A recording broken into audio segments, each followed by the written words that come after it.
kika mata alkawali ba, kyawun alkawali cikawa ne ai. Ki mata alkawali in kin samu lafiya zaki goye ta. In ba haka ba zaki bada 10,000. Yanzu ko 10,000 ko ki ci gaba da goyin dai. Ki ci gaba da goyin ko 10,000 daya daga ciki. Kin warke zaki goya. To kyawun alkawali a kyawun alkawali cikawa. Ki goya ko kuma 10,000 a cire. Ki tashi ki goye ta mai kyau. Tashi ki goye mai kyau. Tunda kin samu sauki yanzu. Kyawun alkawali cikawa ne. A cika ta alkawali. Kyawun alkawali na a cika ta.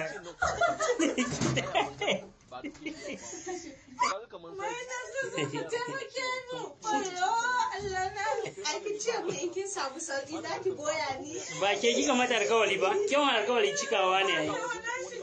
Ki mata alkawali in kin samu lafiya zaki goye ta. In ba haka ba zaki bada 10,000. Yanzu ko 10,000 ko ki ci gaba da